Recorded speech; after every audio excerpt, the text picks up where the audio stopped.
Okay, good morning everyone. देखो, आज हम स्टार्ट करने वाले हैं एचसीएफ कैसे निकालते हैं उसके बारे में थोड़ा सा बताएंगे हम, क्योंकि बहुत ज़्यादा छोटे बच्चों को कन्फ्यूजन है। तो एचसीएफ कैसे निकालते हैं, देखो एचसीएफ का मतलब क्या होता है। एचसीएफ का मतलब होता है हाईएस्ट कॉमन फैक्टर, ठीक है, हाईएस्ट कॉमन फैक्टर, ठीक, यानी कि हाईएस्ट कॉमन फैक्टर यानी महत्तम, ठीक है, समापवर्त, ऐसा हिंदी में होता है। सो एचसीएफ कैसे निकालते हैं उसके बारे में हम जानेंगे, क्योंकि यही सबसे मोस्ट है। यही नहीं जान पाते हैं कि कैसे एचसीएफ निकाला जाता है, वही हम बताएंगे। जैसे मान लो कोई नंबर दिया हो, I have a number 20, 40 and 60, okay.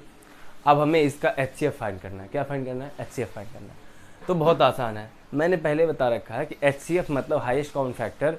यहाँ फैक्टर का मतलब है जितने भी गुणनखंड होंगे किसी भी संख्या के, उसको एक तरफ लिख देंगे सारा। फिर उसके बाद तीनों में देखेंगे क्या कॉमन है, तीनों में जो कॉमन होगा वही हमारा एचसीएफ होगा, यानी हाईएस्ट कॉमन फैक्टर होगा। चलिए देखते हैं, एक एक करके करेंगे। देखिए, एचसीएफ निकालेंगे तो अलग अलग करेंगे, और एलसीएम निकालेंगे तो एक साथ कर सकते हैं, ठीक है। तो ये डाउट नहीं होना चाहिए, ये क्लियर होना चाहिए कि एचसीएफ हमेशा अलग अलग निकालते हैं। जैसे 20 का निकालेंगे, सबसे पहले फैक्टर करेंगे 20 का, फिर 40 का फैक्टर करेंगे, फिर 60 का फैक्टर करेंगे, ठीक है, अलग अलग। सबसे पहले 20 करेंगे। फैक्टर करने का सबसे पहला क्या रूल बता दूं मैं, हमेशा सबसे पहले छोटी प्राइम नंबर से करेंगे, ठीक है।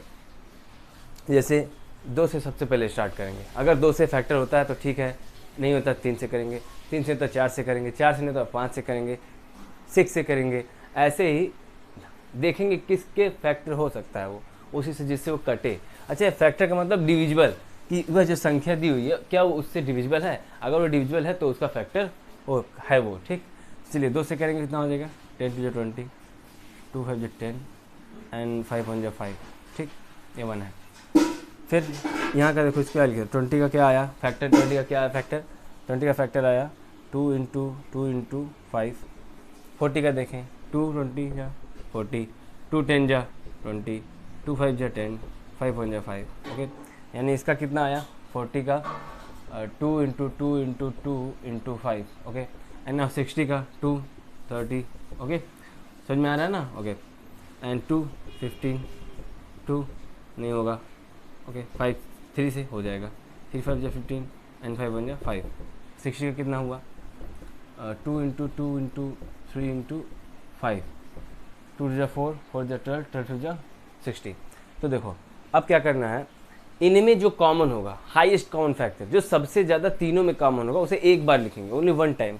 तो देखो यहाँ पे 2 है, एक यहाँ पर भी एक 2 है, यहाँ पर भी एक 2 है। पहला क्या कॉमन हो गया, एचसीएफ क्या हो गया यहाँ पे, एचसीएफ बराबर क्या हो गया इसका पूरे का तीनों का, पहला 2, और क्या देखो कॉमन है, फिर एक और 2 कॉमन है, एक और 2 कॉमन है, एक और 2 कॉमन है, ठीक, 2 लिख लिया।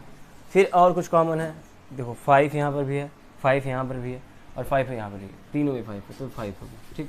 अब इधर का मल्टीप्लाई करेंगे, 2 2 जा 4, 4 5 जा 20। एचसीएफ कितना है इसका 20। इतना ही आसान होता है, ठीक है। कितना भी नंबर देगा, सबसे पहले फैक्टर करेंगे, फैक्टर करने से आसान हो जाएगा। फैक्टर करने के बाद तीनों को इस तरह लिख देंगे, जितना कॉमन होगा, अगर तीनों में कॉमन है कोई एक चीज़ तो उसे एक बार केवल लिखेंगे। उसके बाद तीनों में जितनी कॉमन संख्या होंगी लिखने के बाद सीधा उनका मल्टीप्लाई कर देंगे, तो वहाँ से हमारा एचसीएफ निकल आएगा। तो वेरी सिंपल, ओके, बस, थैंक यू।